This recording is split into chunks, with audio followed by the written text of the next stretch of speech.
કેન્દ્ર શાસિત પ્રદેશ દીવ જેટી પર એનસીસી 7 યુનિટ દ્વારા 12 દિવસીય સમુદ્ર મંથન કેમ્પનું આજે સમાપન થયું હતું.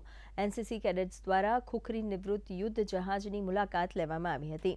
એનસીસી કેડેટ્સ સમુદ્ર મારફતે 220 કિલોમીટરનું સફર પૂર્ણ કરીને આજે દીવ ખાતે પહોંચ્યા હતા, જ્યાં આ કેમ્પનું વિસ્તૃત માર્ગદર્શન સાથે સમાપન કરવામાં આવ્યું હતું. આ કેમ્પમાં કુલ 75 એનસીસી કેડેટ્સ અને નેવલ એનસીસી કેડેટ્સે ભાગ લીધો હતો. हमारा ये जो समुद्र मंथन कैंप था, ये टोटल 12 दिन का कैंप था, जिसमें हमने पोरबंदर से 12 फरवरी को फ्लैग ऑफ किया था।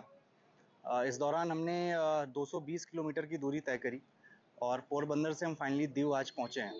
हमारी ये जो जर्नी थी, इसमें total 75 NCC cadets, naval NCC cadets participate किए हैं। हमारा जो गुजरात डायरेक्टरेट है, उसमें टोटल 9 एनसीसी यूनिट्स हैं और हर एक यूनिट से पार्टिसिपेंट्स हमारे साथ थे।